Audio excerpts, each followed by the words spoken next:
Okay, चला बघूया आपण स्टार्टिंग पासून काय काय पाहिलंय हायड्रोकार्बन मध्ये. सरांना आवाज ऐकू येतोय? नो म्हणजे काय निकिता आता? ओके, हा. आणखीन चालतंय, ठीक आहे.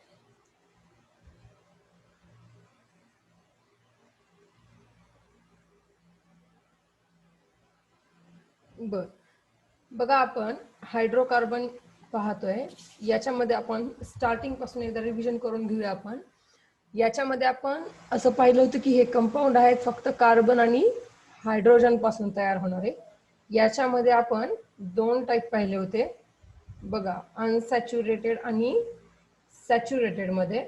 सॅच्युरेटेड मध्ये कोण येतात सांगा बरं चला. सॅच्युरेटेड मध्ये कोण येतात? ओके, छान, अल्केन. बरोबर आहे निकिता. अनसॅच्युरेटेड मध्ये कोण कोण येतात?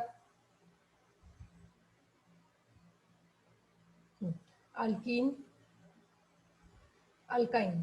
ठीक आहे. अल्केनचा फॉर्म्युला आहे CnH2n+2. अल्किनचा फॉर्म्युला आहे CnH2n. परत अल्काइनचा फॉर्म्युला आहे CnH2n-2. ठीक आहे. परत याच्यानंतर काय पाहिलंय आपण पाहतोय अल्केन. टोटल डिटेल मध्ये चालू आहे. याच्यामध्ये असं आपण पाहिलं की हे फक्त चेन आयसोमेरिझम दाखवतात, दुसरा कोणताच आयसोमेरिझम दाखवत नाही. परत आपण अल्केन मध्ये त्याच्या मेथड ऑफ प्रिपरेशन पाहिल्या होत्या. त्यातली फर्स्ट मेथड होती, आठवते का बघा?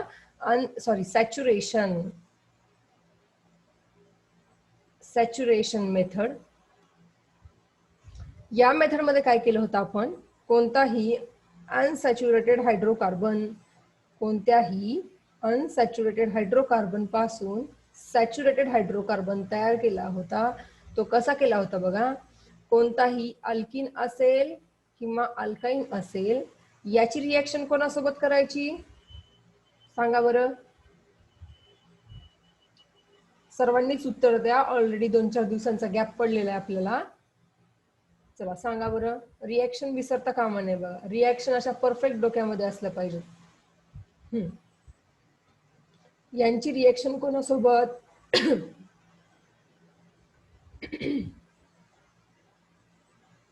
ज्ञानेश्वरी, दीपक, बरोबर आहे. यांची रिएक्शन करायची आहे H2 सोबत.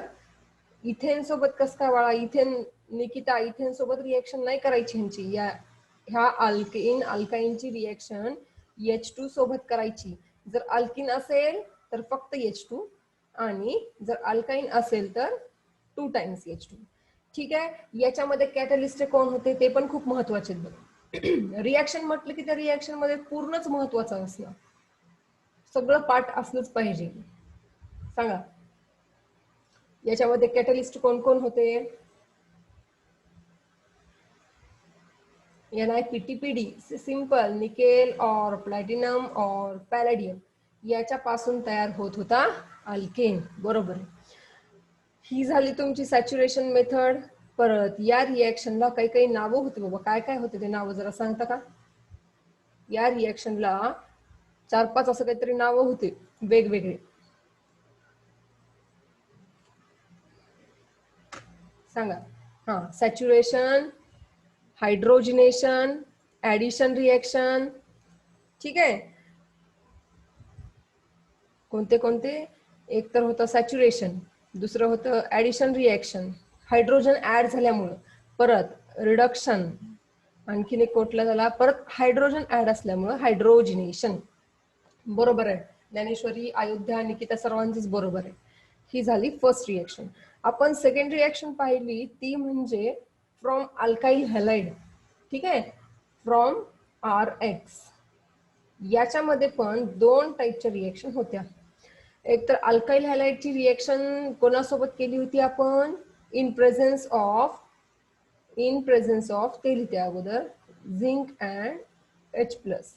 तर ह्या अल्काइल हॅलाइडची रिएक्शन कोणासोबत केली होती ते जरा सांगा बरं. कोणासोबत?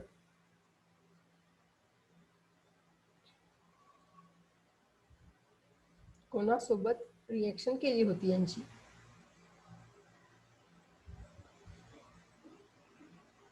आठवणा गेले नाही बाळा. अयोध्या HCl सोबत नाही. बघा रिएक्शन तुम्ही विसरताय. नाही नाही ज्ञानेश्वरी तुझं पण चुकलं. इन प्रेझेन्स ऑफ झिंक आणि H+ तुम्ही रिएक्शन जरा पाठ करत नाहीयेत बघा. थोडं लक्षात असू दे. बघा मी परत एकदा सांगते तुम्हाला, परत एकदा सांगते, रिएक्शन महत्वाच्याच.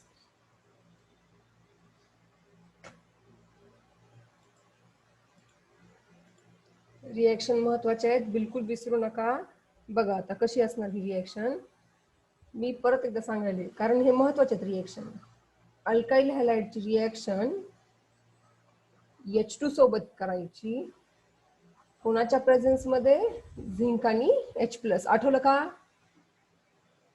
रिएक्शन सोप्या आहेत पण ते अल्काइल हॅलाइड पासून 2 प्रकारे तयार करतात, त्याच्यामुळे तुम्ही विसरता थोडस. रिएक्शन बिलकुल विसरू नका. बघा पाठ म्हणजे पाठच असली पाहिजे रिएक्शन. अशी असेल तर याच्यापासून तयार होतो हा अल्केन. सोपं आहे, थोडस डोकं लावायचं. कधी कधी काय कन्फ्युज होऊ शकते, बाबा हायर अल्केन तयार होतो अल्काइल हॅलाइड म्हटलं की, तर डोकं लावायचं. इथं H2 आहे म्हणजे एक H हा हॅलाइड कडे जाईल आणि एक H हा अल्काइल ग्रुप कडे जाईल. RH तयार होतो आणि दुसरा HX तयार होतो. ठीक आहे. तर दुसरी रिएक्शन अशी होती, RH ची रिएक्शन करायची होती तुम्हाला सोडियम सोबत इन प्रेझेन्स ऑफ ड्राय इथर. या रिएक्शनला एक छानसं नाव आहे. काय नाव आहे ह्या रिएक्शनचं? नावावरूनच पाठ करत तुम्हाला सोपं जाईल. छान. Wood synthesis. Wood synthesis. मग आता हे कसं असायचं, हे 2RX 2Na रिएक्शन मध्ये अल्केन जो तयार होत होता तो हायर अल्केन तयार व्हायचा प्लस NaX हा झाला बाय प्रोडक्ट. ठीक आहे. मग आता ह्या रिएक्शन विषयी काही पॉइंट महत्वाचे आपण पाहिले होते, ते पण तेवढेच महत्वाचे आहेत, एक्झाम पॉइंट ऑफ व्ह्यू ने महत्वाचे आहेत. बघा ही रिएक्शन कोणत्या अल्केन साठी चांगली आहे? सिमेट्रिक का अनसिमेट्रिक? ही रिएक्शन कोणत्या अल्केन साठी चांगली आहे? सिमेट्रिक अल्केन का अनसिमेट्रिक? बरोबर आहे ज्ञानेश्वरी. आणखीन नाही निकिता, चुकलं, अनसिमेट्रिक नाही. ज्ञानेश्वरी बरोबर आहे. उत्तर येईल सिमेट्रिक अल्केन. म्हणजे बघा तुम्ही इथं 2 कार्बन वाला जर अल्काइल हॅलाइड घेतला, मी आता शॉर्टकट मध्ये लिहिते, याच्या प्रेझेन्स मध्ये, तर याच्यामध्ये जो अल्केन तयार होत होता तो 4 वाला. ठीक आहे, ब्युटेन. आणि समजा जर तुम्ही दोन्ही वेगळे घेतले तर याच्यामध्ये अल्केन तयार व्हायचा तो व्हायचा प्रोपेन. प्लस एवढाच नाही, हा तर मेन प्रॉडक्ट झाला, पण त्याच्या सोबत सोबत कोण कोण तयार होत होते? एक तर ब्युटेन पण तयार व्हायचा, परत इथेन पण. आठवायला का कसं? ते मी व्यवस्थित लिहून दाखवलं बघा. हा झाला मेन प्रोडक्ट, पण त्या कंटेनर मध्ये हे दोघच एकमेकांसोबत रिएक्शन करत नाहीत, तर ह्यांची पण एकमेकांसोबत रिएक्शन होते. कळले का? आणि मग अशा टाइपचे अनवॉन्टेड प्रोडक्ट सुद्धा यांच्यामध्ये येतात. म्हणून ही रिएक्शन अनसिमेट्रिक अल्केन साठी चांगली नाही, कारण तिथं मिक्सिंग होईल, भरपूर अल्केन तयार होतात आणि भरपूर अल्केन तयार झाले की ते अल्केन सेपरेट करण्यासाठी भरपूर वेळ लागतो किंवा कॉस्टली प्रोसेस असते. त्याच्यामुळे ही रिएक्शन अनसिमेट्रिक साठी चांगली नाही, तर ही रिएक्शन चांगली आहे फक्त सिमेट्रिक अल्केन तयार करण्यासाठी. ठीक आहे. याच्यावरती आपण सर्वच एक्झाम्पल सुद्धा पाहिलेत, सर्वच झालेलं आहे. आता पुढची रिएक्शन पाहूत आपण, कोणती आहे पुढची रिएक्शन. डोंट से बाबा. चला, पुढची रिएक्शन आहे फ्रॉम कार्बोक्झिलिक ऍसिड. ऑर्गॅनिक मध्ये ना तुम्ही पॅटर्न फिक्स करत चला. रिएक्शनच्या नावासहित रिएक्शन अशी पाठ झाली पाहिजे. पाठांतर फक्त ह्या ऑर्गॅनिक मध्ये पाठांतर लागते. जशी रिएक्शन आहे तशी पाठ करायची.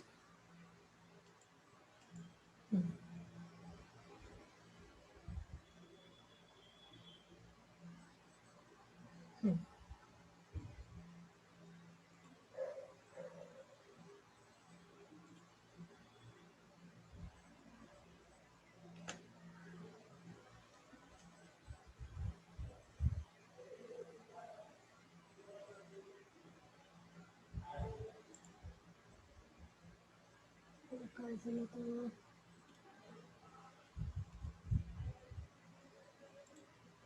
बघा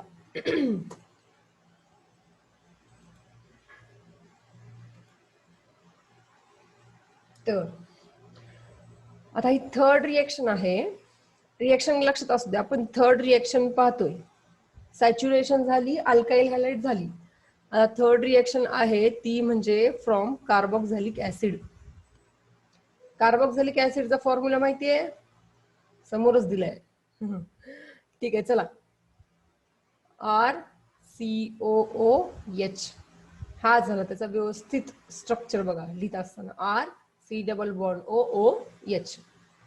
आता ह्या अल्काइल कार्बोक्झॅलिक ऍसिड पासून सुद्धा दोन मेथड आहेत अल्केन तयार करण्याच्या. त्यातली फर्स्ट मेथड आहे ती म्हणजे डिकार्बोक्झिलेशन.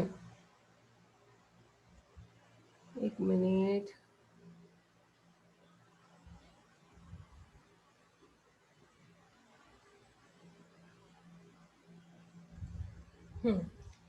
साऊंड प्रॉब्लेम बाबा, कस काय कडे नेट तर चांगलं इथं.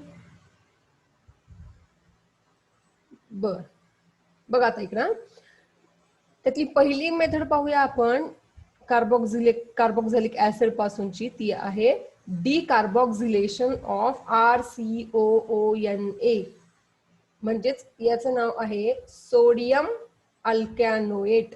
नाव विसरू नका, नाव पण तेवढंच महत्वाचं आहे, सोडियम अल्कॅनोएट. आणि दुसरी मेथड आहे कोलवेज इलेक्ट्रोलायसिस. बघूया काय असतं ते. पहिल्यांदा आपण स्टार्टिंग करूया डिकार्बोक्झिलेशन. पहिली रिएक्शन पाहतोय आपण, डिकार्बोक्झिलेशन. याच्यावर फक्त फोकस करा. मग आता डिकार्बोक्झिलेशन आणि रिएक्शन आहे फ्रॉम कार्बोक्झॅलिक ऍसिड. हे तुम्हाला कार्बोक्झॅलिक ऍसिड दिसतंय का? आहे का हे कार्बोक्झॅलिक ऍसिड? हो का नाही एवढंच सांगा. नाही, बरोबर. कारण कार्बोक्झॅलिक ऍसिडचा तर फॉर्म्युला कसा आहे, RCOOH, बरोबर. मग आता ऍक्च्युअली आता ही रिएक्शन कशी असते बघा. डायरेक्टली कार्बोक्झॅलिक, पहिल्यांदा ह्या कार्बोक्झॅलिक ऍसिड पासून RCOONA हा तयार केलेला आहे, RCOONA. मग त्याची रिएक्शन केली. ठीक आहे, मग आता हा कसा तयार झाला ते बघूया. हा कार्बोक्झॅलिक ऍसिडची रिएक्शन. कार्बोक्झॅलिक ऍसिड म्हणजे साधी गोष्ट आहे, हा आहे ऍसिड. याची रिएक्शन करतात कोणताही बेस घ्या, बेस सोबत. तर रिएक्शन माहित आहे का बघा तुम्हाला. ऍसिड आणि बेसची रिएक्शन झाली की त्यापासून तयार होतो साल्ट आणि वॉटर. तर वॉटर कसं तयार होते बघा. हा इथला हायड्रोजन आणि इथला OH ग्रुप हे निघून जातात. इथं तयार होतो वॉटर, हा झाला बाय प्रोडक्ट. आणि सोबत तयार होतो salt, sodium salt of carboxylic acid असंही म्हणतात याला, किंवा सोडियम अल्कॅनोएट. समजलं. म्हणजे डायरेक्टली कार्बोक्झॅलिक ऍसिड न वापरता त्यापासून सोडियम अल्कॅनोएट तयार केलेला आहे. ही रिएक्शन तेवढी कामाची नाही, फक्त लक्षात असू द्या की कार्बोक्झॅलिक ऍसिडच्या ऐवजी हा काय यूज केलेला आहे. ठीक आहे, बर. मग आता ही रिएक्शन कशी आहे बघा. मेनली रिएक्शन सोडियम अल्कॅनोएट याची रिएक्शन केलेली आहे NaOH सोबत इन प्रेझेन्स ऑफ CaO. हे चुकून आले बरं, काही नाही इथं, CaO. तर याचं नाव आहे सोडा लाईम. हा जो सोडियम हायड्रॉक्साईड, हा सोडियम हायड्रॉक्साईड, हा आहे कॅल्शियम ऑक्साईड. या दोघांना म्हणतात सोडा लाईम. नाव लक्षात असू द्या, कधी कधी नावावरून पण विचारलं जातं. सोडियम अल्कॅनोएटची रिएक्शन सोडा लाईम सोबत केली असता काय तयार होतो बघा व्यवस्थित. इथं तयार व्हायला अल्केन कोणता आहे, RH, आणि सोबत तयार व्हायला Na2CO3. याचं नाव आहे सोडियम कार्बोनेट. हा आहे सोडियम कार्बोनेट. बरं, आता रिएक्शन कशी झाली जरा व्यवस्थित पाहूया. बघा इकडं, RCOONA प्लस NaOH. तर कसं झालं बघा. कोणता पार्ट निघून गेलाय व्यवस्थित लक्ष असू द्या. हा पार्ट निघून जातो. मग इथं कोण तयार व्हायले, R. इथला R आणि हा H, म्हणजे हा झाला अल्केन. आणि सोबत कोण तयार झालाय, Na आहे 2 वेळेस. म्हणून Na2 कार्बन आहे एक वेळेस आणि ऑक्सिजन किती वेळेस आहे बघा, 1 2 आणि हा एक तिसरा, म्हणून हा झाला Na2CO3. रिएक्शन समजली? सांगा, समजली असेल तर हो म्हणायचं, ना समजली नसेल तर नाही म्हणायचं.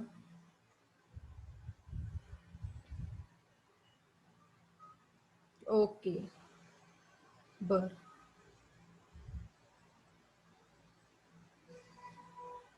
इथं थोडंसं समजून सांगितलेलं आहे, ठीक आहे, खाली समजून सांगितले त्यांनी, हे काही तुम्हाला सांगत बसणार नाही मी, आताच सांगितले. हे बघा, सांगितलेलंच त्यांनी इथं रिपीट केलं जरा. कार्बोक्झिलिक ऍसिडची बेस सोबत रिएक्शन केली की साल्ट आणि वॉटर तयार होतो.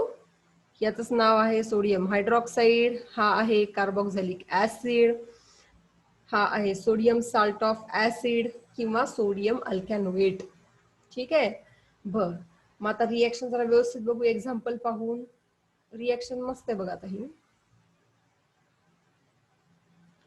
या रिएक्शन मध्ये व्यवस्थित नावानुसार, आता केमिस्ट्रीमध्ये कसं असतं, ऑर्गॅनिक मध्ये नावानुसार राईट, व्यवस्थित त्यांनी त्या नावामध्ये काहीतरी, काही रिएक्शन मध्ये बरं का, काही रिएक्शनची नावं अशीच असतात.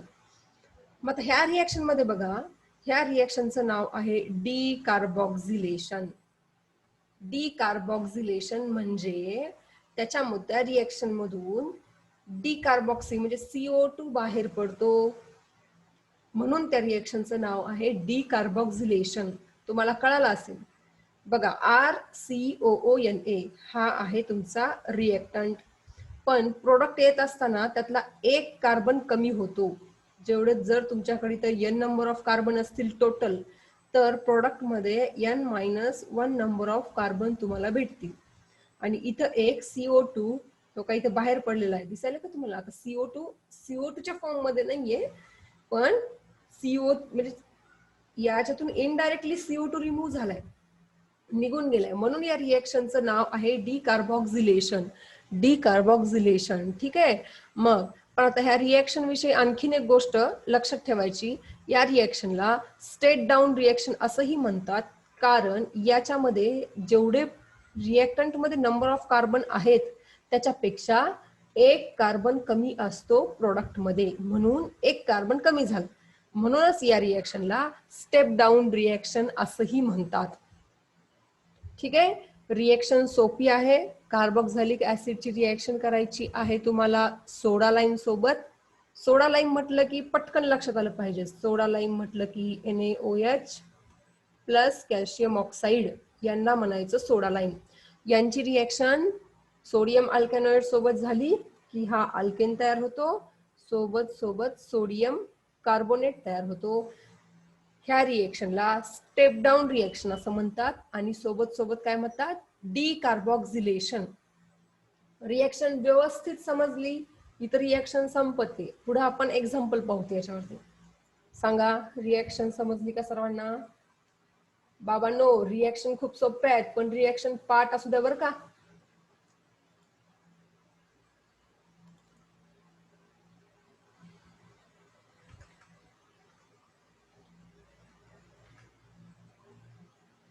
बघ, याच्यावरती जास्त काही एक्झाम्पल नाहीत, आपण घेऊन बघूया.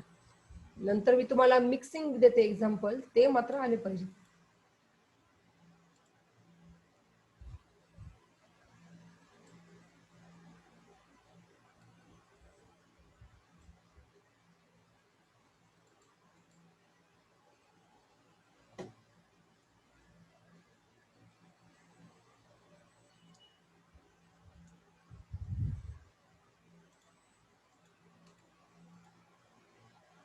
थोडा कलर चेंज करूत आपण.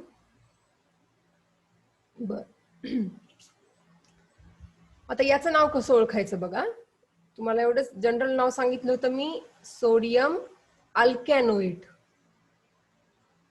ठीक आहे, जेवढे नंबर ऑफ कार्बन असतील त्याच्यानुसार नाव द्यायचं. मग आता इथं 2 कार्बन आहेत, त्याच्यामुळं याचं नाव असेल सोडियम इथॅनोएट. ठीक आहे, जनरली काय करता तुम्ही, एकच कार्बन बघता, पण नंबर ऑफ जेवढे कार्बन असतील त्याच्यानुसार त्याचं नाव. 2 कार्बन सोडियम इथॅनोएट, 3 कार्बन असतील तर सोडियम प्रोपॅनोएट. ठीक आहे, सोडा लाईम सोबत रिएक्शन करा, कोण तयार होतो? एक कार्बन निघून जातो. एवढं मात्र लक्षात ठेवायचं. एक कार्बन निघून गेला, मग एक कार्बन कमी असलेला, याच्यापेक्षा कमी एका कार्बनने कमी असलेला हायड्रोकार्बन कोणता असेल? अल्केन मधला मिथेन. साधे. आणि सोबत हा तर तयारच आहे बाय प्रोडक्ट. ठीक आहे. मग आता मला पटापट उत्तर द्या. मी एक रिएक्शन लिहून दाखवते तुम्हाला.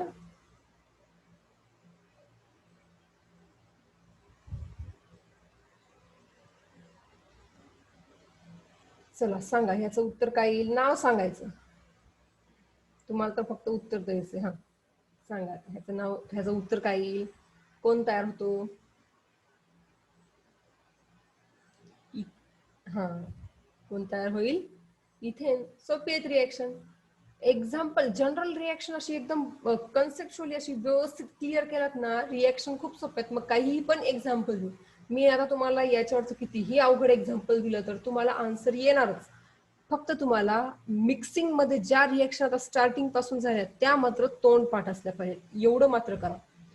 लेक्चर झालं की आणि रिएक्शन कशा पाठ करायच्या? तर रिएक्शन लिहून काढूनच पाठ होतील तुम्हाला. काय करायचं? 4-5 रिएक्शन पाठ करायच्या आणि त्या रिएक्शन सतत लिहूनच काढत चला तुम्ही, त्याशिवाय तुम्हाला पाठ होणार नाही. बघा याच्यामध्ये काय लॉजिक आहे? एक कार्बनने कमी असलेला अल्केन तयार होतो, CH3. हा कार्बन निघून जातो. ठीक आहे. बर, ही झाली तुमची डिकार्बोक्सिलेशनची रिएक्शन. ओके, नेक्स्ट कोण आहे? ती रिएक्शन संपली. आता पुढच्या रिएक्शन कडे वळूया आपण. ती म्हणजे फ्रॉम कार्बोक्झॅलिक ऍसिडच. ठीक आहे. कार्बोक्झॅलिक ऍसिड पासूनच्याच रिएक्शन चालू आहेत आपल्या. त्यातली आपली पहिली झाली डिकार्बोक्सिलेशन. आता दुसरी रिएक्शन पाहतोय आपण, ती म्हणजे कोलबेज रिएक्शन. कोलबेज रिएक्शन किंवा कोलबेज इलेक्ट्रोलायसिस. इथे जरा लिहून घेऊया. कोलबेज रिएक्शन, कोलबेज इलेक्ट्रोलायसिस. मी जरा शॉर्ट फॉर्म मध्ये लिहिते. कोलबेज इलेक्ट्रोलायसिस रिएक्शन छान आहे, मस्त रिएक्शन. बघा आता इलेक्ट्रोलायसिस म्हटलं की हा कंटेनर येतो, त्याच्यामध्ये 2 रॉड येतात. ते तुम्हाला बेसिक झालेले सांगते मी तरी. इलेक्ट्रोलायसिस करायचं आहे तुम्हाला. काय करायचं आहे? एका कंटेनर मध्ये हा जो काही तुमचा कार्बोक्झॅलिक ऍसिड असेल तो तुम्हाला याच्यामध्ये ह्या कंटेनर मध्ये टाकायचा आहे. सोबत इलेक्ट्रोलायसिस म्हटलं की तिथं वॉटर पण असणार. आपल्या इथं कोण कोण आहे? इथं आपल्याजवळ कार्बोक्झॅलिक ऍसिड. मग आता इथं कार्बोक्झॅलिक ऍसिड डायरेक्टली यूज न करता सोडियम अल्कॅनोइट यूज केलेला आहे, RCOONA. परत सोबत असेल वॉटर. ठीक आहे. आणि हे पाण्यामध्ये टाकला ऍसिड की तो ऍसिडच्या फॉर्म मध्ये राहत नाही. तर हा कसा होतो? डिसोसिएट होतो. बघा तो कशा प्रकारे, हा इथे दाखवलंय RCOONA. तर तो डिसोसिएट होतो RCOO मायनस आणि Na प्लस. हा असेल सोडियम आयन, हा आहे अल्कॅनोएट आयन. ठीक आहे. याच्यावरती निगेटिव्ह चार्ज आहे, हा आहे एनायन. याच्यावरती पॉझिटिव्ह चार्ज आहे, हा आहे कॅटायन. ठीक आहे. मग आता याला जर तुम्ही इलेक्ट्रोलायसिस करायचं ना तुम्हाला, मग आता इलेक्ट्रोलायसिस करायचं म्हटलं की याला जर तुम्ही ह्या कंटेनर पाणी आणि तुमचा जो ऍसिड आहे म्हणजे सोडियम अल्कॅनोइड हे असे राहत नाहीत या फॉर्म मध्ये. ते पाण्यामध्ये तुम्हाला असे दिसतील. समजा RCOO मायनस असेल, आणखीन इथं कोण असेल? Na plus. परत आणखीन कोण आहे? वॉटर म्हणजेच H प्लस आणि OH मायनस. म्हणजे इलेक्ट्रोलायसिस करत असताना या कंटेनर मध्ये तुम्हाला कोण कोण सापडेल? RCOO minus, Na plus, H plus आणि OH मायनस. आणि आपल्याकडे इथं कोण कोण आहेत हे बॅटरीला कनेक्ट केलेले? बघा, एक असतो ऍनोड, एक असतो कॅथोड. कॅथोड कडे कोण जातात ते माहितीये? एनायन का कॅटायन? मला वाटतं ट्रिक काही सांगितली असेल. कॅथोड कडे कोण जातात? कॅटायन का anion.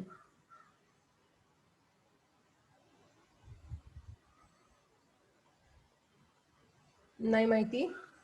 माहिती नसेल तर नाही माहित असंही सांगत चला. कॅथोड कडे नाही अंजली, चुकलं, ॲनोड नाही. बर परत एकदा सांगते, लक्षात घ्या. दोन पार्ट आहेत, ॲनोड, कॅथोड. कॅथोड, ॲनोड म्हणजे त्याच्यावर कोणता चार्ज? ॲनोड म्हणजे पॉझिटिव्ह का निगेटिव्ह ते सांगा आधी.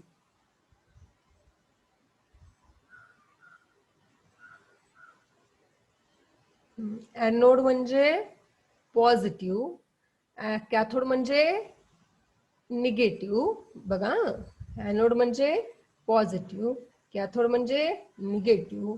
मग निगेटिव्ह कडे निगेटिव्ह जातील का निगेटिव्ह कडे पॉझिटिव्ह जातील हे सांगा आधी. निगेटिव्ह कडे कोण जाईल? समजलं? म्हणजे निगेटिव्ह कडे पॉझिटिव्ह वाले जातात.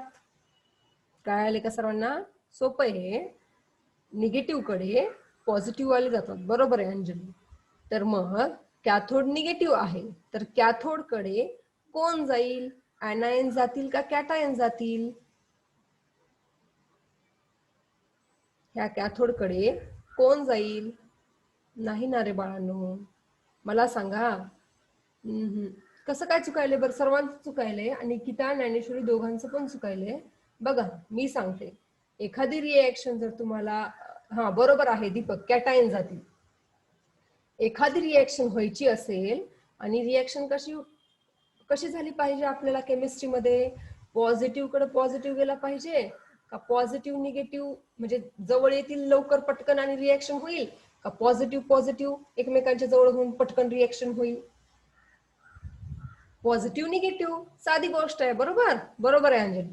मग आता हे दोघं जवळ येतील पण ते फोर्सफुली आणावं लागतील. पण आपोआप जर असे मस्त रिएक्शन जर व्हायची असेल पटकन, तर सिम्पली पॉझिटिव्ह निगेटिव्ह लवकर अट्रॅक्ट होतात आणि रिएक्शन होते.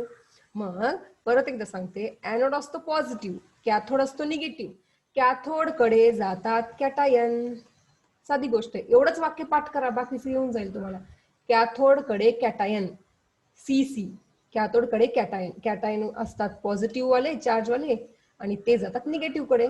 ॲनोड वरती असतो पॉझिटिव्ह चार्ज, त्याच्याकडे जातात ॲनायन, निगेटिव्ह वाले. बरोबर? मग आता ही रिएक्शन कशी होते जरा व्यवस्थित बघा. हे तर कॉन्सेप्ट क्लिअर झाला. परत एकदा सांगते काय काय चालू आहे. आपण इलेक्ट्रोलायसिस पाहतोय, ठीक आहे. मग इलेक्ट्रोलायसिस करत असताना सोडियम अल्कॅनोइडची रिएक्शन केली आपण, वॉटर सोबत इलेक्ट्रोलायसिस करत आहोत. मग वॉटर सोबत रिएक्शन करत असताना तो वॉटर मध्ये टाकला की असा डिसोसिएट होतो. कसा डिसोसिएट होतो?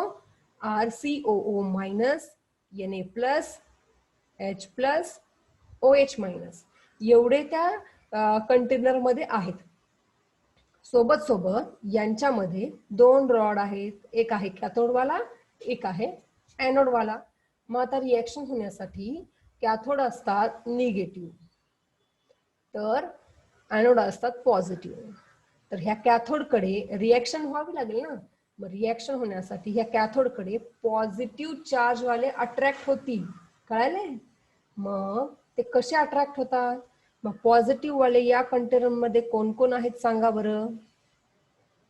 ह्या आपल्या कंटेनर मध्ये पॉझिटिव्ह चार्ज वाले कोण कोण आहेत? सोडियम आणि हायड्रोजन, Na प्लस आणि H प्लस. तर मग आता बरोबर आहे, बरोबर आहे सर्वांचं, Na प्लस आणि H प्लस. मग आता दोघंही अट्रॅक्ट होत नाहीत, तसं नसतंच. मग आता ह्या दोघांपैकी जाणार कोण? तर याच्यामध्ये इलेक्ट्रोकेमिस्ट्रीमध्ये तुम्हाला याचा कॉन्सेप्ट क्लिअर होईल. फक्त मी एवढंच सांगते की या दोघांपैकी H प्लस हा कॅथोडकडे जातो, त्याची टेंडन्सी जास्त आहे तिकडे जाण्याची, ठीक आहे. मग इथं जातो H प्लस. मग आता आपली रिएक्शन चालू आहे कॅथोडवरती. जरा बघूया ती रिएक्शन कशी आहे.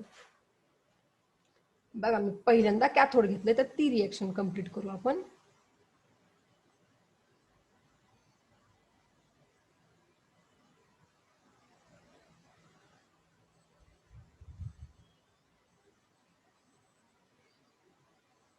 ऍनोड वरची रिएक्शन दिलेली आहे, कॅथोड वरची रिएक्शन कुठे गेली?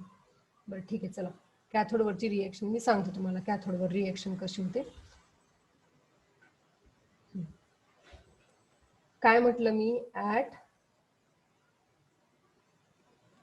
कॅथोड कोण आहे, कुठं चाललंय?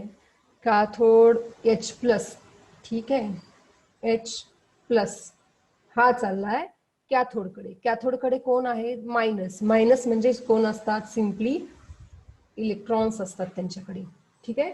मग आता याच्यासोबत आता H+ एकच असतो का? नाही, असे भरपूर असतील, पण आपल्याला जो प्रोडक्ट तयार करायचा त्यासाठी आपल्याला लिहिणं गरजेचं आहे. मग 2H+ आणि कॅथोड करून हे काय करतात? इलेक्ट्रॉन घेतात. मग आता हे 2H+ आणि हे 2 इलेक्ट्रॉन, कळाले का बघा? मग यापासून तयार होतो H2 गॅस. कसा होतो डिटेलमध्ये सांगायची गरज आहे का? सांगते, तेवढं काही इम्पॉर्टंट नाही पण सांगते. हा H+ प्रोटॉन, हा इथं एक H+ आहे, 2 इलेक्ट्रॉन भेटले त्यांना, ठीक आहे. हा H+ एक इलेक्ट्रॉन घेतो, हा H+ एक इलेक्ट्रॉन घेतो. हा H+ आता कोण म्हणून तयार झाला? हायड्रोजन, ठीक आहे, कारण H+ कडे एकही इलेक्ट्रॉन नव्हता. मग हा पण काय झाला? हायड्रोजन. मग आता हायड्रोजन हायड्रोजन नुसते ऍटम बनून राहतील का? नाहीत राहत. त्याच्यापासून ते काय करतात? हा त्याचा एक इलेक्ट्रॉन, हा एक इलेक्ट्रॉन, ते दोघं मिळून बॉन्ड तयार करतात आणि कोण तयार होतो? H2 मॉलिक्यूल, ठीक आहे. इथपर्यंत समजलंय का बघा? मला सांगा बरं, समजलंय का? ओके. आणि आज जरी रिएक्शन कंप्लीट झाली तरी मी उद्या एकदा रिवाइज करते, कारण ही थोडीशी मोठी रिएक्शन, थोडीशी मोठी, पण समजणं खूप गरजेचं आहे इथं. मग आता ही झाली कॅथोड वरची प्रोसेस. कॅथोड वरती आपल्याला कोण भेटलेला आहे? H2. मग आता ऍनोड वरती काय घडायले ते बघूया जरा. ऍनोड वरती काय घडायले? ऍनोड कडे कोण जातात? एनायन. ऍनोड असतो पॉझिटिव्ह आणि एनायन वाले असतात निगेटिव्ह. आपल्याकडं एनायन वाले कोण कोण आहेत सांगा बरं जरा, निगेटिव्ह चार्ज वाले ते सांगा बरं मला पटपट. OH मायनस, आणखीन RCOO मायनस, बरोबर. मग आता हे दोघं पण जाऊ नाही शकत. ज्याची टेंडन्सी जास्त आहे एनायन कडे जाण्याची तोच जाईल. मग तो कोण असतो? तर तो असतो RCOO मायनस. ते का? त्याला इलेक्ट्रोलायसिस चॅप्टर मध्ये तुम्ही पाहून घ्या, ठीक आहे. हे इथं तेवढं इम्पॉर्टंट नाही. मग हा RCOO मायनस हा जातो ऍनोड कडे. मग आता तिथं काय घडतं ते बघा. इथं रिएक्शन व्यवस्थित छान दिलेली आहे. ऍनोड वरती ऍनोड असतो पॉझिटिव्ह, त्याच्याकडे अट्रॅक्ट होतील निगेटिव्ह वाले, तर ऍनोड वरती ऑक्सिडेशन होतंय, हे मात्र लक्षात असू द्या. ऍनोड वरती ऑक्सिडेशन होतंय. ऑक्सिडेशन म्हणजेच इलेक्ट्रॉन लॉस होतात, लॉस ऑफ इलेक्ट्रॉन, ठीक आहे, हे मात्र लक्षात असू दे बरं का. आणि कॅथोड वरती रिडक्शन होते, सांगायचं राहिलं, कॅथोड वरती रिडक्शन होईल. रिडक्शन म्हणजे गेन ऑफ इलेक्ट्रॉन. आपण H+ साठी इलेक्ट्रॉन गेन केले होते, आठवले का? इलेक्ट्रॉन आपल्याला भेटले होते कॅथोड कडून, बरोबर. म्हणून इथं काय झालं? त्याचं रिडक्शन. ऍनोड वरती होईल ऑक्सिडेशन, लॉस ऑफ इलेक्ट्रॉन. आता बघा, RCOO मायनस हा इलेक्ट्रॉन रिच आहे, साधी गोष्ट आहे. त्याच्यावरती कोणता चार्ज आहे बाबा? RC double bond O minus. याच्याकडती आहे मायनस चार्ज, हा आहे इलेक्ट्रॉन रिच. मग काय करतो ऍनोड? त्याचे इलेक्ट्रॉन काढून घेतो, साधी गोष्ट आहे. मायनस हा इलेक्ट्रॉन रिच आहे, त्याचे इलेक्ट्रॉन काढून घेतले जातील. तर ते कसे? त्याच्या मागे पण लॉजिक आहे, उगच कोणी कुणाचे इलेक्ट्रॉन द्यायला बसलेलं नाहीये. बघा, हा आहे इलेक्ट्रोनिगेटिव्ह, का इलेक्ट्रो पॉझिटिव्ह आहे सांगा? O मायनस, सांगा बरं. इलेक्ट्रो पॉझिटिव्ह का निगेटिव्ह? पॉझिटिव्ह का निगेटिव्ह? एवढंच सांगा. निगेटिव्ह, बरोबर. बरोबर आहे अंजली, छान छान छान. हा आहे इलेक्ट्रो निगेटिव्ह. मग हा इलेक्ट्रॉन काय करतो? अट्रॅक्ट करतो, बरोबर. इलेक्ट्रोनिगेटिव्ह वाले इलेक्ट्रॉन अट्रॅक्ट करण्याचा प्रयत्न करतात. कोणाकडून? याच्या जवळ कोण आहे? हा आहे कार्बन, हा ऑक्सिजन. त्याच्या स्वतःसाठी इलेक्ट्रॉन पाहिजेत त्याला. मग तो काय करतो? कार्बन कडून इलेक्ट्रॉन घेण्याचा प्रयत्न करतो. तो कसा घेतो बघा. मग हा जो कार्बन आहे तो काय करेल, कार्बनला पण मग इलेक्ट्रॉनची गरज आहे ना, मग तो काय करतो, ह्या आर ग्रुप कडून घेतो. मग तो कशा प्रकारे घेतो बघा. हा जो कार्बन आहे, मग हा कार्बन एक इलेक्ट्रॉन बघा, हाफ हेडेड एरो आहे हा, पूर्ण हे फुल हेडेड एरो नाहीये, म्हणून हा कार्बन काय करतो, होमोलायटिकली क्लिवेज तयार करतो, इथे दिले. आणि मग काय होतो इथं, आणि सॉरी, जर हा हाफ हेडेड एरो आहे, कळालं का, इथं फुल हेडेड एरो नाहीये, इथं चुकलंय, तर हा इथं रॅडिकल तयार करतात, हे माहितीये. म्हणजे एक एक इलेक्ट्रॉन स्वतःचे इलेक्ट्रॉन घेतात. असं काही नाही की जर त्याने दोन्ही इलेक्ट्रॉन घेतले असते कार्बनना तर आपण फुल हेडेड एरो दाखवला असता. इथं होमोलायटिक क्लिवेज होईल. कळायले सर्वांना, हे समजलंय का सांगा बरं जरा. ओके, काय अडचण नाही. होमोलायटिक क्लिवेज होते आणि इथं कोण तयार होतात, रॅडिकल तयार होतील का कॅटायन तयार होतील का ऍनायन तयार होतील, ते जरा सांगा बरं. होमोलायटिक क्लिवेज मध्ये रॅडिकल तयार होतात. छान. मग आता काय होतंय बघा, ही रिएक्शन जरा मी तर व्यवस्थित लिहून दाखवते. याच्या नंतरची स्टेप इथं काय होतंय, हा आर ग्रुप, आणि हे तर लक्षात असू द्यायचं, त्या कंटेनर मध्ये काही फक्त एकच RCOO मायनस नसतो. मग आता हा आर डॉट तयार झाला, पण असे अनेक अनेक आहेत, पण तुम्हाला समजण्यासाठी आपण कमीत कमी घेतो, जे की बाबा तुम्हाला समजावं. ठीक आहे. मग परत आता इथं काय होईल, हा जो CO आहे हे तुम्हाला व्यवस्थित दाखवते. हा इथे झाला रॅडिकल तयार, ऑलरेडी कोणता बॉन्ड आहे, सिंगल बॉन्ड आहे, आणि ऑक्सिजन कडे आहे मायनस चार्ज. मायनस चार्ज म्हणजेच काय बाबा, याच्याकडे एक इलेक्ट्रॉन एक्स्ट्रा आहे, बरोबर. त्या मायनसच्या ऐवजी मी जरा इथे इलेक्ट्रॉन लिहिते. मग आता हे दोन्ही आपले इलेक्ट्रॉन तसेच ठेवण्याच्या ऐवजी बॉन्ड तयार करू शकतात का रे एकमेकांमध्ये, जरा विचार करून सांगा बरं. एकमेकांमध्ये बॉन्ड तयार करू शकतात का. नो. अयोध्या नो कस काय, हो बाळा. हा अंजली, समजलंय का पण, समजलंय. बर, बघा ते पण कसं काय, ते असं असणार, कार्बन कडे आहेत 4 इलेक्ट्रॉन, ठीक आहे. ऑक्सिजन कडे आहेत आता मायनस चार्ज असल्यामुळे किती इलेक्ट्रॉन्स असतील, हे बघा ऑलरेडी 1 2 3 4 5 6, ठीक आहे. मग आता बघा हा बॉन्ड त्यांच्यामध्ये झालेला आहे, ठीक आहे. मग आता परत कार्बन